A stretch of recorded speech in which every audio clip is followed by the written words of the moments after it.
In this video, I'm going to share everything I know about growing a town in Manor Lords up to 1,000 population on the hardest settings. Check the description and pinned comment for a link to the full challenge run. Use the timestamps to skip around, and let's get right into the guide. The first section we're going to talk about are the 3 stages of a town: early, mid, and late game. So for the early game, we should be deciding which region we're going to actually attempt the 1,000 population. Some regions are much easier than others. I believe it's possible to do in any of them, but your life's going to be much more miserable if you do it in a region that's not suited for it. So for example, Ruth, this was my starting town. It had rich iron deposit and rich wild animals and wild berries. Not particularly good for a large population, but it's really good for a starter town. If you zoom out, you could see I ended up doing it here in the middle in Valdebrand. This has rich clay, but also rich soil. In my personal opinion, rich soil is the #1 most important resource that you're going to need if you're going to build a huge town. 2 reasons. Number 1 is it's easy to spam a ton of food in the form of bread. And number 2 is easy to spam the second most important resource is ale. As you upgrade your population, burgage plots level 2 and level 3, they are going to require a tavern supply. If you don't have it, it's not the end of the world for a small town. And if you don't have all of your people needing that tavern supply, but let's say if you have maybe 20 or 30% of your population at level 2 or level 3,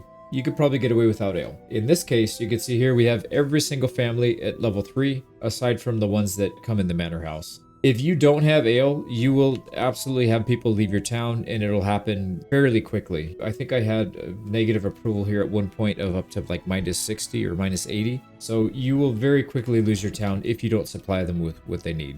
So in my opinion, this is probably one of the best regions for starting, is having rich soil. Don't really care too much about the clay. We didn't even really use the clay, so that wasn't really a factor. I think the best option is to have 2 food sources that are rich. So like a rich soil and maybe a rich berries if you can find it, or a rich soil and rich shoal of fish. I would even say rich wild animals is okay, but make sure that you don't take the policy. So this policy gives your wild animals twice as fast with the breeding, but it cuts all of your farming yields in half. So that's not a good policy. However, you could still take some perks to increase the food yield. So like trapping is really good. And then advanced skinning, you can get a little bit of food from that. And trapping actually scales really well, which we'll talk about soon. So maybe wild animals with trapping would be decent. But even then, I wouldn't worry about it too much. Really, the main thing is the rich soil. The other consideration is how easy is it for you to get resources from other regions that you're going to be importing. So Valdebrand is the obvious choice here because it's in the center of the map. So it's directly connected to all other regions except for one.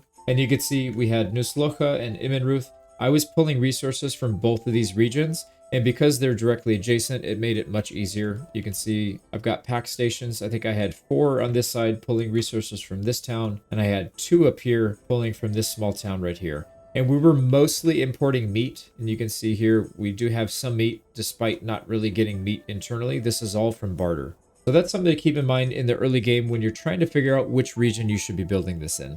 So like I said, you don't have to start in the region that you're going to build your starting town. You just have to be able to locate one that'll work, and hopefully it's not too far away. Now, your main goal for your starting town, whether it is the final region or not, is kind of similar to what you'd want to do in other challenge runs or like a regular playthrough. You should be stabilizing your town population and expanding it. Probably get it up to about 100 population to 150. I wouldn't go above that. We'll talk about why you want to cap that soon, but don't go above, say, 100 to 150 if you can help it in your starting town. So anything that's not the main town that you're going to be building. You'll also need to establish an early economy, and here, because we have wild animals and we have an iron deposit that's rich, I was able to sell all kinds of products here, from hides, leather, shoes, weapons, things like that. We were selling all kinds. Now this town was producing about 4,000 to 5,000 gold per month. And that money was really important to get the first stages down because number 1, you need money to start a new region. You need 750 gold to plop down a lot of resources for your new town to start. It's also important to get your retinue up and fully upgraded. You will need some kind of defense if you're playing with bandits or if you're playing with the Baron. If you're playing on the regular without any enemies, then I guess that's not that big of a consideration. But you still need some money to be able to place the town.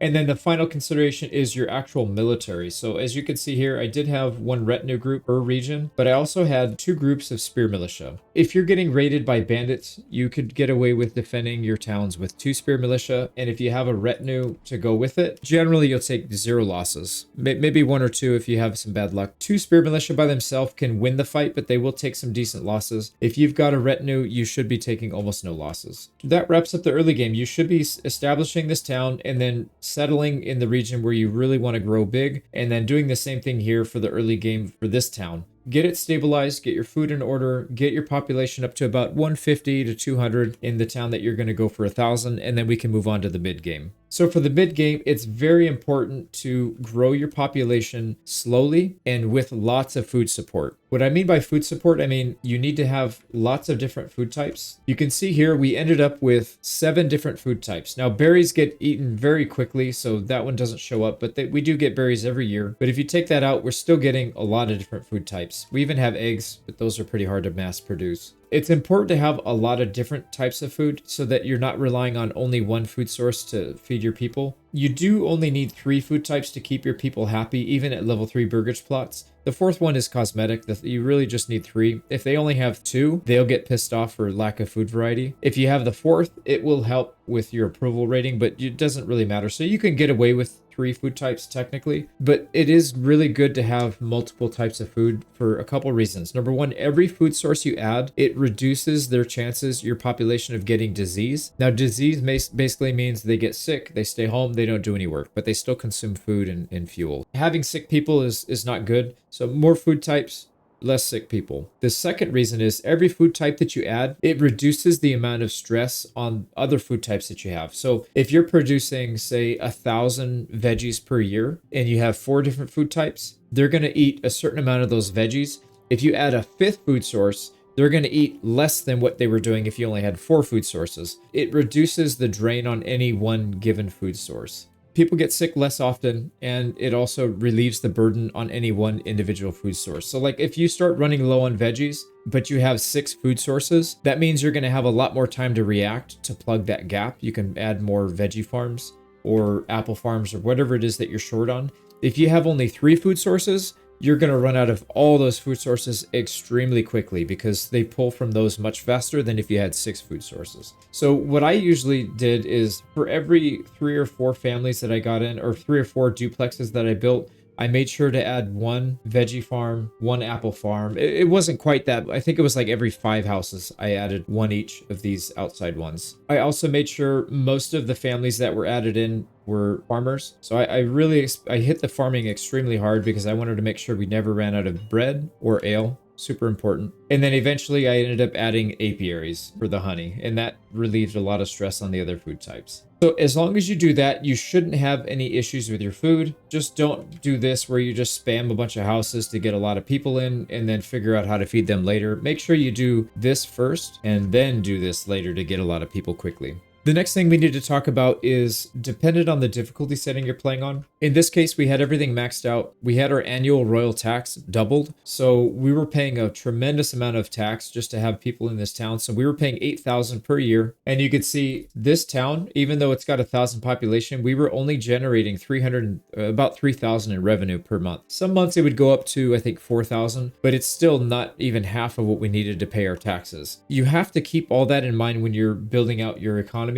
In this case, I went with taxing the people to pay the king's royal tax. So in this case, every family was level 3, and every family at level 3 pays 2 tax per month. And if you do the math, that comes to about 24 tax per year per family. Depending on what difficulty setting you're at, on the hardest, you'll end up paying 18 tax per family per year. On the easiest setting or the normal setting, it is half of that. So I think it's 9 tax per family per year. And if you have tax turned off, then obviously you don't have to worry about it. But on the hardest setting, I basically had my people paying for it. And so anything that we made here in our trade post was just gravy. It was extra money that we weren't really required to have. But if you don't want to have all level 3 burgage plots, you need to make sure you have enough stuff to sell here to be able to keep up with that tax, because it can get out of hand pretty quickly, and then you'll end up losing money and going negative, and then you won't be able to expand. You won't be able to spend money on your retinue and whatever else you need to spend it on. I also was making quite a bit of money on these satellite towns. So as I mentioned before, this one was producing between 4,000 and 5,000 per year, and the tax owed on these families was much less than that. I think it was like 1,000. This place was really easily paying for itself. And then same thing up here. There's only 150 people here. They were all level 3 burgage plots, so they were paying for themselves, and they were also providing another 2,000 in sales, along with sending a lot of resources here. Make sure that you can make enough money one way or another. I think the easiest way, in my opinion, is to have level 3 burgage plots, and it also fulfills another role that we'll talk about soon, namely keeping your town tightly packed. So each of these houses can fit 4 families, which is 12 family members. So you could fit 12 people in this tiny piece of land. And if you didn't do that, you would have to have basically double the number of burgage plots that we have here. So this doesn't look like a huge town, but it's huge in terms of how many people we have. If we had level 1 or level 2 burgage plots, we would have to have way more than this. And also these are duplexes. If these were singles, you'd have to have 4 times the number of houses that we have here. So that's something to keep in mind. But I think in terms of making money, if you can afford to do all the ale to support these people, just get them up to level 3. They'll pay for themselves. And I know I touched on it in the mid-game section, but I'll touch on it one more time. Every town should have a little bit of military so they can defend off raids if you have raids turned on. So 1 retinue, 2 spear militia is more than enough. Make sure that you have a place for the bodies to go. So we have corpse pits kind of spread out all over the place. So wherever the battle happens, we've got corpse pits ready to go to suck those bodies up. Or even better, if you're on the edge and let's say we're getting attacked from the east here, the raiders coming from here, you can fight them here in this area and the bodies can just rot over here because we don't have any population here and you don't have to worry about cleaning up the mess. And then you just send your people back and disband them. So military, not really that big of a deal unless you're playing against the Baron, but that's for another video. Let's move on to the next part, which is expanding into other regions. As I mentioned, you don't want to expand into too many regions because you need to keep the population low in each of these regions. If you have too many people, it'll actually slow down the game. The game engine can't handle too many people, too many assets on the map at once, and your whole game will start to fall apart. Your farmers won't work, your oxen won't plow, they just sit there and wait. It's too many things for the game engine to process. So make sure you keep all these small so that you can have as many people in your main town as possible, hopefully up to 1,000. And then obviously in terms of late game expansion, you want to go into areas where you're going to pull resources in that you need. You could tell right here, we have a regular wild animal spot. You're not going to get enough meat from that to support more than say 30 or 40 people, if that. So you are going to have to import it somehow. And in this case, I went to this region, which had rich wild animals, and we started in this region, which had rich wild animals. So we were importing a lot of meat from these two, and that's basically what we needed. If you need money, then you can go to regions where you can sell stuff. Like this one was producing clay tiles. That's really good for selling. Rich iron deposit, you can sell weapons, armor, tools. A lot of money you can make with that. So, but that pretty much wraps up this section. Let's move on to the next.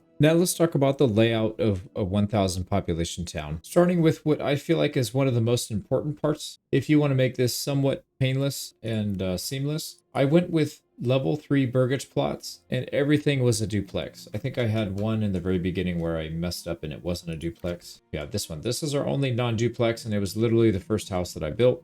Everything else is duplex at level 3, which can hold 4 families. Now, 2 reasons this is important. Number 1, when you upgrade a burgage plot that has a duplex, you only pay the upgrade cost once, even though you have multiple families living in there. If I were to build 2 singles instead of a duplex, I would have to pay that upgrade cost twice. That upgrade cost is, I believe, 25 regional wealth. Yeah, it's 25 regional wealth, 4 logs, 8 planks, and 4 roof tiles. Not that big of a deal, but you know, when you're building a couple hundred of these things, it does add up pretty significantly. So having that does help some. The most important thing, in my opinion, is just having everything compact and not requiring too much market supply. So if you look right here, we have 83 duplexes. So we have 100% coverage with firewoods at 83. That means we have 83 duplexes. If I didn't build duplexes, this number would have been all the way up to 166. So that means every one of these stalls would have had to been filled to the brim with materials, even though it's the same amount of population. So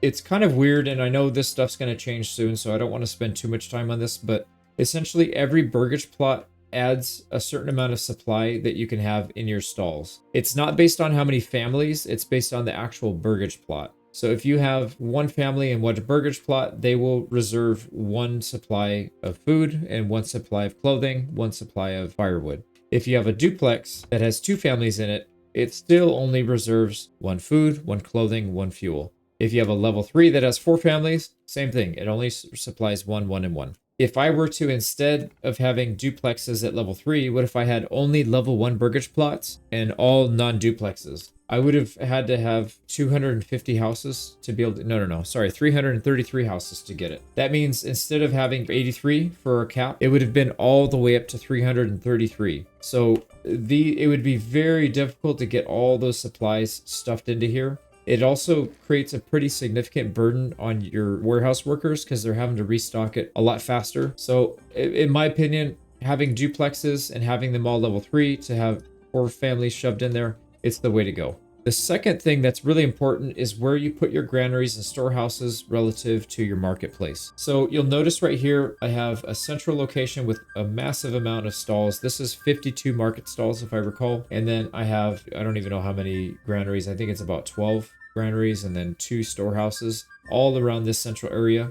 I didn't initially have this set up this way. I actually had everything segregated. So I had a granary over here only handling all the veggie plots so that they wouldn't have to travel that far to pick up all the veggies. And then I also gave them a couple stalls so they could put the goods in the stall. And then I had another one up here for bread, and I had another one down here for apples. The problem happens when you have, let's say, this granary worker has 2 stalls here that's going to be filled with bread, right? You would think it's only bread, but that's not what ends up happening. The granny workers, instead of picking up bread and bringing it back and then stocking this with bread, what they end up doing is they go across the map, they go over here to this granary to pick up berries, and then they bring it all the way back, and then they put it in their stall. And then they go all the way over here to pick up some veggies and then all the way back and put it in their stall. So there's a massive amount of downtime where they're not picking up supplies from things that they're supposed to. They're not supplying the stalls that are close to them with the goods that are close to them. They're actually going all the way across the map to do all these stupid trips. And it was just an absolute nightmare. I had people that were getting pissed off because they weren't getting food and they started starving, even though we had,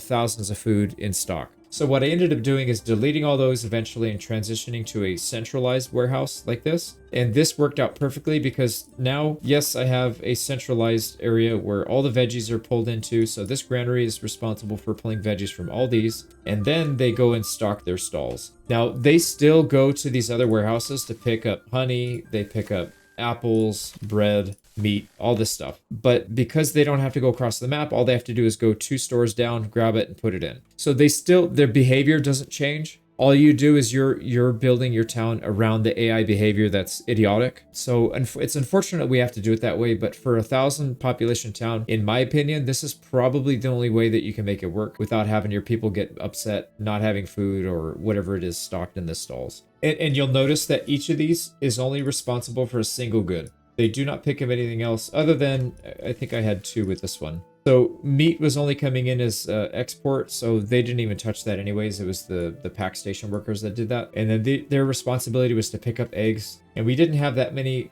houses that were producing eggs. I eventually had some down here that produced eggs. But for the most part, this one granary was good enough for that. I had a couple different apple farms. Like this was apple, this was apple. These 2 were honey right here in the middle. I had 3 granaries dedicated to pulling in bread because our bread section was up here. So having a stall set up like this and a marketplace set up like this is really important. Now, there are a few things that are very specific in terms of where you're producing goods. So you want to try and have your food produced somewhat close to the granaries, but it doesn't have to be like directly next to it. You can see down here, our veggies are kind of far away. They're a couple blocks away, but they still didn't have any issues stocking it. Same thing with the apples. They were kind of spread out a little bit, but not too far. And then the bread was, halfway across town. But if you have enough granaries, it's not a big deal. However, the one that you absolutely have to have near your storehouses or your granaries is going to be the apiary. Now, the apiary, let's see if I can find one. They produce 1 or 2 at a time. They do not produce multiples. So the reason your granaries are so good at logistics is because they have these little carts. And these little carts can carry 10 at a time, as opposed to when they go and grab it by hand, they can only carry 1 at a time. So it's 10 times more efficient. The problem is the granary workers will only go to 1 workshop and then go back to drop it off. So unfortunately, they don't go until they're full. they go one by one and then pull it back. So if your apiaries can only produce one at a time, they're only going to grab one at a time and come back. You don't get to use the efficiency of your cart. Whereas down here, when your veggies come in, they'll have, 300 veggies in a house. They'll be able to pull 10 at a time with their carts and haul it back. So they're very efficient. Because you don't get that same thing with the apiaries, you have to build your apiaries close to your granaries, preferably as close as possible. And you can see right here, I started deleting buildings so that I could fit them closer because I didn't realize it was going to be that way. I fit them in as best I could. I think I have 80 or so apiaries here, and it was able to produce enough honey to keep people fed. So that worked that way. All the other foods can be wherever, and you can just haul it in with your normal granary. In terms of storehouses, I had 2 of them here, one specifically for clothing items and one specifically for fuel items, so firewood. And I was also bringing in charcoal, but I didn't bring in that much charcoal. So mostly it was just these 2, but I found that it's much better to separate these 2. So your storehouse that has firewood, make sure you disable your clothing, and then make sure your clothing warehouse disable the firewood. And the reason that is because if they have access, let's say if you have both items in here, the firewood and your clothing, and you want to open up more of a certain type. So what I ran into is I didn't have enough clothing stalls. I had a lot of firewood stalls, but not enough clothing stalls. I kept adding people to here to have them open up stalls. And what would happen is they would just keep opening firewood stalls. I think I had like 10 firewood stalls and 1 clothing stall. It was the stupidest thing in the world. So what I ended up doing is separating the 2. I deleted the warehouse and just have them go into 2 separate warehouses. Now, if I need a clothing stall to open up, I just add 1 person to the clothing warehouse, and all they have access to is clothing, so the only thing they could possibly open is a clothing stall. And then same thing for the firewood. So that solved that issue. So make sure they're separate. And then I think I mentioned same thing with the food. Make sure you have only 1 item coming into each, because if you are overproducing, let's say if you have 4,000 veggies being produced in a year, this thing caps out at 2,500. If you're trying to hold 2 different types of food here, you're not going to be able to hold anything else. You're going to hit the 2,500 cap, and then you can't carry anything else. And then whatever other item is in here is going to get pushed out, and you won't have any of it in stock. So yeah, every single granary had only 1 food type, so that if it ever got to that point where it was too much, it wouldn't overburden the system. So that's why I had so many granaries. One more thing, let's talk about pack stations. So if you are going to haul goods in from smaller regions, make sure you have your pack stations kind of close to where they're supposed to go, just to make it easier for you mentally. Let's say if you have a central area where all your pack stations are, sometimes it can be a chore to remember which ones are going to which region. So I usually just put them close to the area. So I have 1, 2, 3, and I have a 4th one right here. So that's 4 pack stations. And then for this region up here, I had 2 pack stations kind of separated out, and all they did was run up here to grab goods back and forth. Pack stations work a little bit funky, so let's talk about how it works. And we'll use this as an example. So we are sending bread and we're getting back charcoal. So as soon as you put a person in here and you set up the trade, they go to your nearest warehouse that has this good, the bread. And in this case, they would have traveled here because this is where we're holding most of our bread. They would load up on bread. They would travel all the way to this other town, and they would drop it off in the closest warehouse that will accept the good. A warehouse doesn't have to be a granary. It could also be a trade post. Where's my trade post here? It could also be a trade post. Now, obviously, the closest one here is going to be this granary. They wouldn't go to the trade post here because it's too far. But let's say if I wanted to not put any of the trade items into this granary, I could build an empty granary right here. And then that would allow them to drop it off and then go back to their region again. So just be aware, wherever the closest is along the path that they're taking to get there, that's where they're going to drop the goods off. Even if, and it doesn't matter if you designate a region, like let's say if I turn off accepting whatever they're trying to drop off, they completely ignore it and they will just drop it off anyways. So as I mentioned, this one was doing charcoal. So the charcoal was ending up here in these warehouses, and you'll notice I have everything turned off here. I'm not allowing charcoal here at all. No charcoal, and yet all the charcoal that I owned was coming in through these warehouses. And that's because if you follow the path back, there's no other storehouses nearby that they could have used. There's no trading post. This is the closest thing that they would use, and it's actually only this one that they would drop it off at. So again, if they are dropping your goods off in a random warehouse that you don't want it to be at, like let's say it's going to clog up their warehouse or it's too far from something, what you're going to want to do is build a storehouse along the way or a granary along the way, and then they will end up using that. And then let's say for this region, if I did want it to go there, I could build another granary right here at the edge of the map. Just be aware for these goods to get into your stalls. Like let's say if we were dropping off ale, the ale would stay here and then it needs to travel all the way to the tavern. So what you could do is, if you're sending ale in and the only purpose for the ale is to be in a tavern, you would want to put a granary right here, and then you would move this tavern right here so that they could easily stock it. So they'll drop the goods off right here, and then your tavern keeper just goes right across the street to grab it and put it in. So if you're importing certain things, you can actually make your setup a little bit more efficient. Obviously I didn't, because I had already set it up before it was a problem. Let's talk about the other trade that I was doing so we can see it one more time just to make the point crystal clear. So right here, I was sending ale and I was getting back meat. So ale, again, was coming from down here. This is our ale region, and we had a large granary right here that has all of our ale. So they would travel along this road, grab the ale, and they would travel up this road over here, and the closest station for them to drop it off to was this trading post. So instead of going to the granary, they actually drop it off at this trading post. And you can see that's actually the case. We still have an ale here waiting. Now, the granary worker will go to the ale house and grab it to keep it in stock. That's another trip that your granary has to do. So if you don't want that to happen, again, you can throw your tavern up right here. The tavern keeper will grab all the ale from the trading post and keep it in there.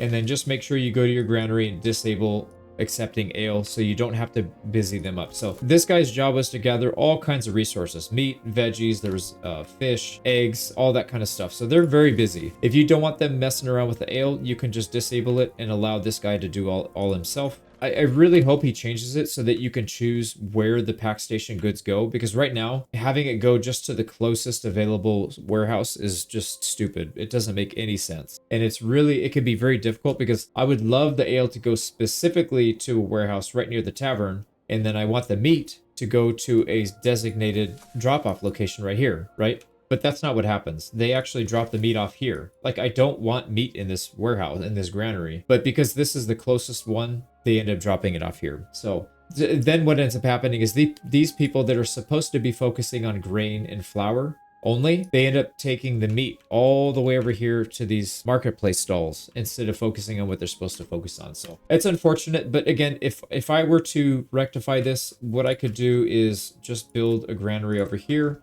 ahead of where this one is and turn off all the resources so that it only accepts meat. And then whoever's getting meat is going to have to come out here and then restock the stalls. But that being said, the pack stations are incredibly powerful. I was able to move a lot of goods back and forth between these two, so it is viable. Now let's talk about farming, because you're going to have to do a tremendous amount of farming if you want to feed all these people. So you'll notice right here, we've got a big chunk of farms right here. There's farms down here, down here. This is a tremendous amount of work to set this up. However, I have everything set up automatically, so I haven't had to touch my farms for the last maybe 10 to 15 years. Everything's automated. I don't have to do anything. Let's talk about what we need to do to achieve this. I generally like to go with 1 farmhouse, 4 workers, 2 livestock. So keep that in mind. 1 farmhouse has 4 families working in it, and there's 2 assigned livestock. The livestock have to be very close to that farmhouse. If you don't have these close to your farmhouse, what ends up happening, they will spend half of the plowing season walking to the farms rather than just sitting here waiting for the plowing season and then walking half a block to get there. So you don't want them walking halfway across the map to do it.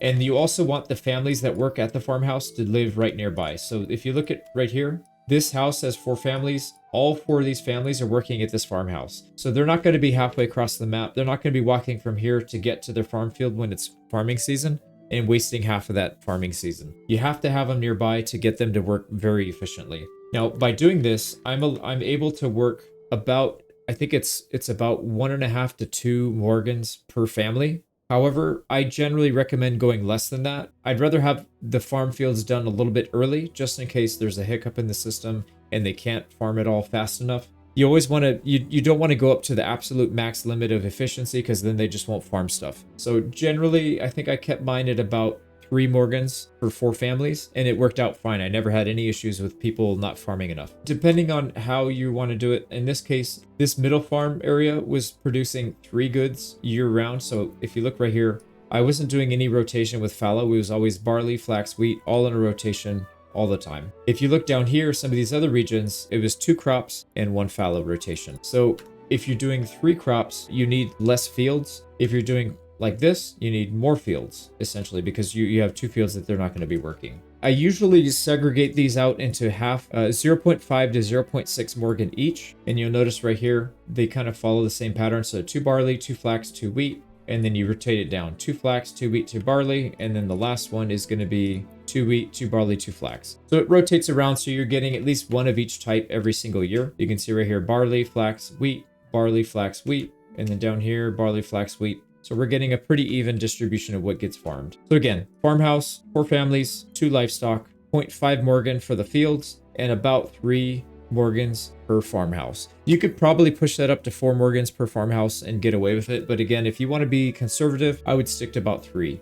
And then one very important thing is try to never assign anybody working a burgage plot that has vegetables to working in a farm. The reason is when they start to harvest vegetables, sometimes that's all they'll do and they'll just completely ignore whatever job they're assigned to do. And so you'll have a harvesting season where they should be collecting stuff from the field, but instead they're picking veggies in their backyard garden. So try not to do that. I didn't notice any issues with the apple farms. Now I know they will harvest apples in September, which is when they're supposed to be picking field stuff from the field as well. It wasn't an issue for the farms that I did because I made my fields a little bit smaller than max capacity, so they were able to get the apples and then get back to the farm to grab those. If you're going to try and push the limits to how much fields you can harvest, I would probably stay away from having a apple farm for the people that are working the fields. Maybe just have like a chicken farm in the back, so it's a passive source. But that's pretty much how you do efficiency in terms of farming field. In terms of processing all those materials, it's best to have central locations where all the resources go to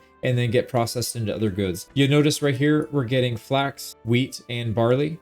I have a section up here for wheat, and this is where it gets turned into flour, and the flour gets turned into bread. A whole central region right here where we do the same thing with barley. It gets turned into malt with a ton of malt houses, and then I have a bunch of breweries nearby. And then I also have storage for all that. And then for flax is a little bit different because the dev still hasn't fixed it. The storehouses will refuse to pick flax up from a farmhouse. So you actually have to process the flax into linen nearby. You have to build a bunch of weavers' workshops all over the map to process it. So you don't have to do that with wheat, and you don't have to do that with barley. Fortunately, he did fix that, but he didn't fix this one. So I would probably not mass produce flax as much unless you have a ton of labor where you can just dot these weavers' workshops all over nearby the farmhouses to process it. But generally, you'll have a couple granaries, and their only job is to process grain and flour. So you can see these guys, as soon as the wheat is turned into grain at the farmhouses, they go pick up the grain and then bring it back to the granary. Then they will ship it off to the windmill. The windmill turns it into flour, and then the baker comes and grabs the flour, turns it into bread. But again, it's all done in this one central location. So what you don't want to do is have a windmill on every corner. You don't want to have a baker on every corner. It's much better. Notice how we can do this whole thing with 2 windmills. And actually, technically, I did this whole thing with 1 windmill. This windmill wasn't even working because of the way the AI is programmed. They actually send everything to single windmill. They don't send it to this one. I don't know why. The AI in this game is bonkers sometimes. So I could have done this all with a single windmill. And then for most of the game, I got away with only a single baker that was a 4-plex. So 4 families in here working. But eventually I added a second one because it was too much. But just imagine 2 bakers are producing like 5,000 bread a year. It's insane how fast these things work. So if you can, instead of having bakers all over the map because you have to process it where the raw materials are, it's much better to have granaries, pull in those raw resources, and then process it all there. Same thing, like I said, with the barley, you can do that. Flax, you can't. Unfortunately, you have to process it in a linen, and then you can centrally locate the tailor workshop where all the linen gets pulled in. So I have linen pulled into this storehouse. The tailor pulls that linen and turns it into gambeson, and then it goes back to the storehouse. So when you have this much farmland, you're going to be best served by putting all of your stuff in one central processing location. So keep that in mind. Now let's talk about the different food types and which ones are best suited for large population towns. Meat is one of those food types that are kind of difficult to get for a large town unless you have a rich resource and you have all the perks. So you can see right here, we've got trapping, advanced skinning, and pelt extraction. And we also have the policy to increase their breeding speed. That's really the only way you get enough meat to feed a decent number of people. However, for 1,000, it's still not even enough. So I don't recommend having rich wild animals in the main region that you're going to do it. It's better to import that food because as soon as you turn that policy on, you're going to cut your farm yield by 50%, which would absolutely devastate this town if we had half the yield. Meat is usually not a good resource for the 1,000 population town to do in-house. It's fine if you get it outside and then bring it in. Sausages I didn't really play with too much. I didn't do it in this one. I was planning on doing it because there's a rich salt deposit. So I was going to import all the meat and then import the salt and then turn it into sausages, but it just seemed kind of unnecessary. So didn't bother with that. Vegetables is an amazing resource for a 1,000 population town. Reason being is you can scale it infinitely. You can have as many veggie plots as you want, and you can make them as big as you want. So I recommend not making them too big. You still want these people to do other jobs rather than just spending all their time in the backyard picking vegetables. So that's why I kind of made these a little bit smaller than I usually do. Sometimes I would make them kind of long like this, but this was towards the end of the game when I just didn't care anymore. So mostly have a lot of these, and as you expand your population, add 2 or 3 vegetable plots, and just know that they take about a year to a year and a half to start yielding something. So if you know you're going to need it, be a year or a year and a half ahead of the curve. Otherwise, you're going to always be in a deficit. So build these guys a little bit early. Same thing with apples. Apples need 3 years to get to full growth. They will produce 50% of their yield in the first 3 years, and then on the 4th year, the trees mature and they will get their full yield. Again, make sure you're ahead of the curve. So if you know you're going to be expanding at a certain rate, build a few more apple orchards so that they can start that 3-year timer and then start producing apples when you need them. But again, that is an infinitely expandable source. You can build as many of these as you want as long as you have the money and the space for it. Berries is not a good resource for a big town. So this berry patch is not rich, and it produces about 440 berries per year.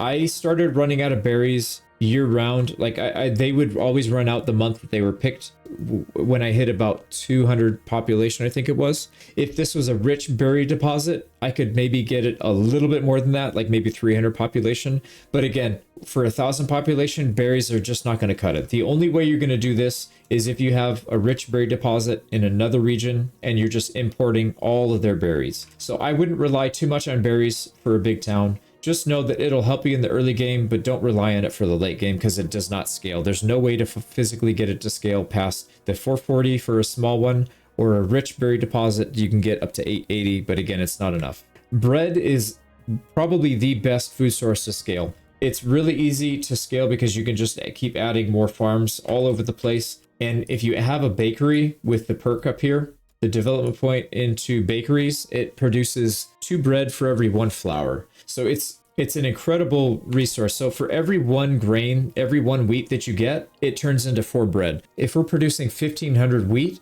that means we're going to have 6,000 bread for that 1 year. That's an incredible amount of food. So bread and wheat is probably the best resource you can have. And that's why I recommend having rich soil for the region that you're going to do 1,000 on. So infinitely scalable, just like veggies and apples. Eggs is a terrible resource to scale with. Now I have eggs here just because I didn't have anything else that I could possibly do that would be worth it. So eggs, I guess, is better than not having it, but don't rely on it because again, when you're doing duplexes like this, you have 4 families that need food and it's only producing 1 egg per month. It's just not going to keep up with your demand. It will help a little bit, but in my opinion, don't rely on it. And then the last one that we'll talk about is honey. This one is also infinitely scalable. As you can see, we have, I think, 80 apiaries here, and I could build another 80 more if I really wanted to, and then just spam the heck out of it. So most of this run, I was hovering around 400 to 600 honey.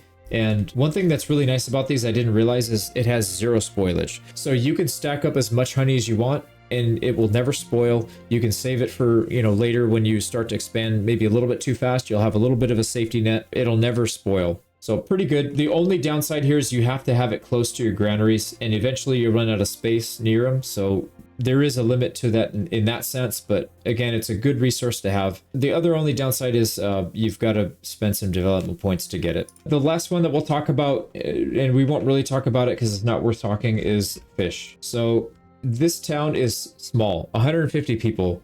I stopped being able to have fish past the years that they're being harvested in at like 40 or 50 population. This thing sucks, man. It does not produce enough food for hardly anything. If you have like maybe 10 families that can feed them, but anything past that, it's not going to be worth it. If you have a rich resource of fish, maybe it'll double that to, instead of 10 families, you can feed 20 families. But we're talking about feeding 250 families or 333 families. It's not going to work. So Don't worry about fish too much. It's kind of the same story as wild berries. You can import it if you want, but again, I wouldn't worry about it. I wouldn't rely on it too much because this is just not it's not well balanced, and it needs some tweaking by the dev to make it useful. So I wouldn't even worry about fish too much. So let's do a quick recap. Meat is not something you're probably going to do in-house in the 1,000 population town. I would probably save that for importing. Vegetables is infinitely scalable. It's a great resource to have. Berries will run out really quickly, so that's good for the early game, but don't rely on it for the late game. And if you can, import it from other towns. Bread is infinitely scalable. That's a great one. Eggs are a waste of time. You don't even have to build them, but if you want to put them in, it'll help a tiny, tiny bit, but it's probably negligible. Apples are another great scalable resource. You have to have those. Honey is another infinitely scalable resource. You have to have it. And then fish is pointless. Don't even worry about it. So really it's those four: vegetables, bread, apples, and honey. If you can get those four under control and then import one or two other resources, you'll be in good shape. And then the final thing, let's talk about churches and wells. Every once in a while, you'll see people go to the church to pray. They'll go to the well to pick up water. If you have a church located in a weird spot of the map, let's say it's in a corner and most of your population is on the other half of the map, they will spend all that time going to the church, praying, and then coming all the way back, and they will be less efficient. I was fortunate to be able to get this church kind of centrally located. It's not exactly, but it's close enough where I didn't feel necessary to build multiple churches. But if you have a church, say, on this side of the map, and you have a lot of population over here, it probably makes sense to build another church. So I would probably put one right here, maybe another one up here to appease these people. And then same thing with the water. You'll see, it's kind of hard to see, but I've got a well right here. There's another one down here in the corner right here. So one here, one here. I have another well over here and another well over here. I have them spread out kind of all over the place. That is going to cut down the time that they take to go get water. So again, put them all over the place. They don't cost you much. It's one log to do it. Just make sure they don't take up space that you need for important buildings. So you can just dot them all over the place if you have the room. That wraps up this section. Let's move on to the next.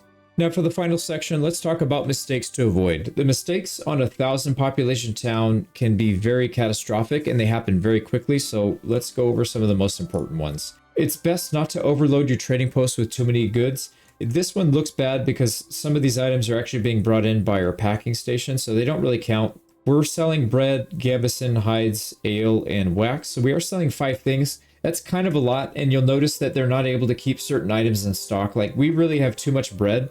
We have thousands and thousands of bread being produced every year, and we're not able to sell it efficiently because we have too many of these other items that are clogging it up. So generally, you want to have maybe 3 to 4 items that you're selling at any given time. And if you go over that, then you're going to be pretty inefficient with stocking them. Now you'll notice we have a lot of spare labor here, so we could use these laborers to produce more materials to sell. But again, it's not going to really help because you're just going to clog your trading post even worse, and then you'll end up selling less. It's kind of weird. More is less because of the way the AI is. So hopefully that gets fixed at some point. But for now, don't clog your trade post too much. Next, let's talk about, and I mentioned this already before, but placing your oxen and your farmers close to the farmhouse. The hitching post that has the oxen that's assigned to this farmhouse needs to be placed directly next to the farmhouse, and they need to have a burgage plot with all the workers right next to them. If you don't, and you're automating your farmhouse so that you don't have to micromanage this, let's say if we had this guy over here, all of these families were working the farmhouse. As soon as the bell rings and it's time to harvest, they have to get wherever they are, they have to go back, travel all this distance, get over to the fields and start harvesting or plowing or whatever it is they're doing. You only have 1 month to gather all the harvest. So if they're coming from over here, they waste more than half the month just traveling. So you'll actually not end up harvesting nearly as much as you should. So it's very important to have them nearby. Same thing with the ox, like I mentioned. If they have to come from halfway across the map, they won't actually start plowing until halfway through the month, and you will miss most of your harvest. So make sure they're close by. And one trick for the oxen, this is kind of a tough one. When you assign a livestock to a building, it just grabs, it's not random, it actually goes in order that the oxen were pulled in. So for example, the first time you assign an ox to a farmhouse, it always chooses the one that you started with. You always start with 1 ox, and then let's say if I built a hitching post and I ordered a second ox, if I were to assign another ox, and let's say I had 20 oxen, it would always pull the first one, then it'll pull the second one. Then when I go to the next farmhouse, it's going to pull the third and then the 4th one that I ordered. So don't upgrade your hitching posts to small stables, because you don't, sometimes you'll get, let's say, the first and say the fifth one in the same hitching post. Then maybe that ox needs to be close to this farmhouse, and then it also needs to be close to this farmhouse. So if you have them all in a single hitching post, when you assign them, all you have to do is click on their picture and it'll tell you which one it is. And then what I do is I come over here and I relocate them right here so that they're right next to it. So the process is to go to your livestock tab, assign them, figure out which one it is that they live at right here, click on this, relocate them, and move them over here. So that's it for the oxen. For the families, it's pretty simple. Just reassign them to the farmhouse, and then make sure whatever job they were doing before, make sure you reassign somebody to take over the job they used to have. So make sure they're right next to them. Now, the biggest pitfall, and I know I mentioned this before, but I included it in this section because it's incredibly important. One of the biggest mistakes you can make is expanding your population too quickly to keep up with your food supply. So every time you add a new property, a new burgage plot, and you have more families moving in, make sure that you have enough food to support them. And you always want to be ahead of the game. So I always plant these in maybe groups of 3. I'll do 3 duplexes with veggies, let them go, and then I'll start adding more population. And then as those people start moving in, the next year these veggies will come in, and it's like they can support maybe another 10 or 20 families, even though I only have 5 moving in. So you always stay ahead. Same thing with the apples. Apples take 3 years to mature, so you always want to try and be ahead of the curve on that. Another big mistake that I think I've seen other people do when they try and go for a big town is they don't have enough of different food types. You want to have as many different food types as you can, because it's going to slow down any change that you run into. So for example, if you have a food shortage, let's say if we have a bad year for harvesting, maybe something happened and the people didn't get there in time, or one thing that can happen is you could have a drought. So if you have this perk up here, irrigation, it reduces the amount of damage caused by drought. But even then, droughts are devastating. If you are barely keeping enough to feed your people for say 4 or 5 months, and then you have a drought, you're done. You have no food. And if you're relying on that bread, let's say you only have 2 or 3 different food types, and you only have 5 months supply of food, and now you have a drought, now you're screwed. If you have 6 food types, now by having the drought, you still have enough vegetables coming in, because the vegetables aren't affected by a drought. You still have your apples coming in. Apples aren't affected by a drought. You still have your honey, that's not affected by a drought. The only thing that's affected by a drought is your bread. So now instead of having 1/4 of your food supply being, zeroed out for that year, you're only having 1/6 of your food supply zeroed out, because you still have meat, you have bread, you have a little bit of eggs, you've got apples and honey to make up for that difference. So make sure you get as many food types as you physically can. Same thing, this is along the same note. You always want to make sure you have way more ale than you ever need, because ale is really difficult to calculate how much you need, how much is being drained. You can see here, we just hit a harvest. We have 700 barley ready to go. That's going to turn into 1400 ale, and I still have 450 ale in stash in the storage. And I think that's not even including the tavern. Yeah, the tavern's full of 85, so we've got over 500 ready to go. Always stay ahead of the curve on your ale consumption. Make way more than you think you need. Another issue that you can potentially run into is flooding the market with a specific type of good. One thing that this happens to all the time is firewood. Firewood is easy to produce 2,000-3,000, and then you just have a storehouse that's completely full and you have no room for anything else. If this was a smaller town and I needed to have a lot of different types of goods, let's say you needed a place to store your stone, your planks, your salt, maybe weapons and whatnot, but you had the storehouse completely full of firewood and you didn't have a backup, then you're going to have a problem. So usually what I like to do is I like to have one storehouse, have one specific good if I know it has the potential to completely flood the market. Firewood is a perfect example. Just build a separate storehouse just for firewood and leave it alone. And then I have a general storehouse where all the extra stuff goes.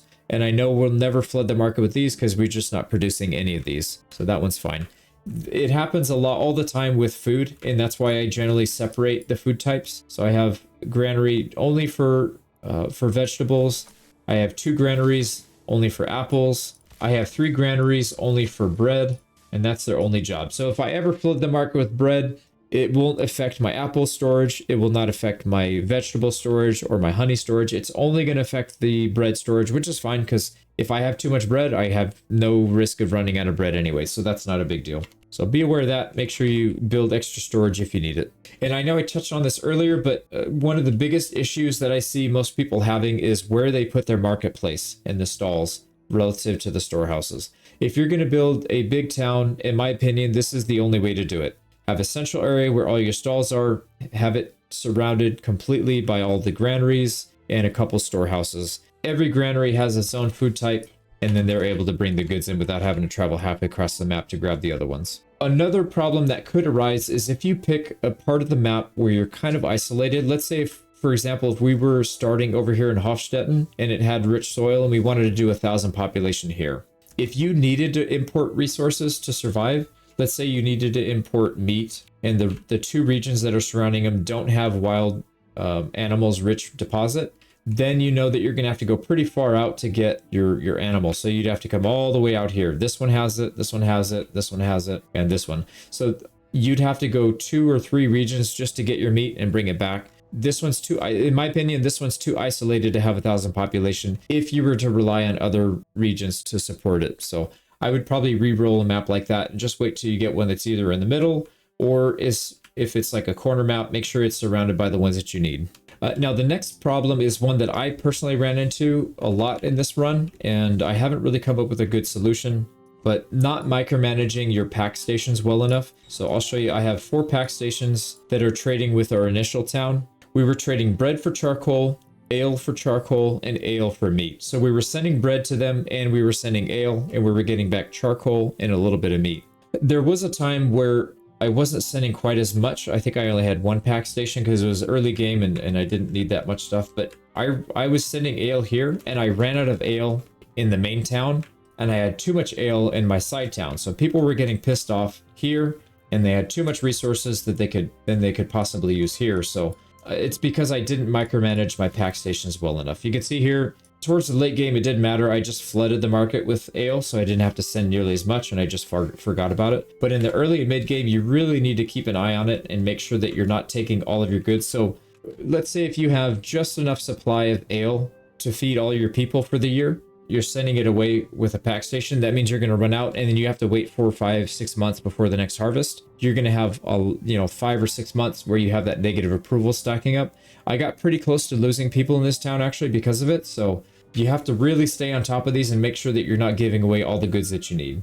And then the final thing is picking bad development perks. You can see here for our main town, we went pretty heavy with farming, and I picked irrigation to avoid having a mass starvation because of not getting enough bread. So I think this is probably a worthy perk. My guess is if you make more bread and just have it in stock, you could probably get away with doing that. But I would say this is actually an acceptable perk. You'll probably want to have orchardry and you'll probably want to have beekeeping at the very minimum. I don't know that advanced beekeeping is worth it. I would probably switch this out with charcoal burning so I wouldn't have to import the charcoal, and that would simplify things a lot. But let's say if you had wild animals, it would be a huge mistake to do all 3 of these perks because you're going to need the perks for other things. I highly recommend bakeries for your 1,000 population town. You're going to have heavy plowing and bakeries at a bare minimum. Orchardry is a necessity, and beekeeping is a necessity. So that's 4 perks already taken. I really do recommend irrigation. I think that's a good one. And then, like I said, I think charcoal burning is pretty good. It's really hard to keep enough firewood in stock because people use firewood so fast that the houses on the outskirts, they have a really hard time getting firewood in stock. But if you have charcoal, it basically doubles your coverage. So you'll never have, even if you have people not stocking firewood in time, charcoal will make up for the difference. So yeah, just be careful with your perks. Don't take trade perks. These are useless. Don't take any of this garbage. Do these, I would take these perks like armor making and deep mining. Do those on the outskirts, the other regions. Like I have deep mining here. I have deep mining here. I have all the hunting perks here. So save those for the other ones, but make sure for your central region, pick the good perks. Pick these 4, beekeeping and maybe charcoal burning. Let me know if I missed anything in the comments section, and I'll do my best to address them. Click on the video on screen to see the full challenge run. A huge shout out to all the Patreon supporters and YouTube members who financially donate to keep this channel running. Thank you so much.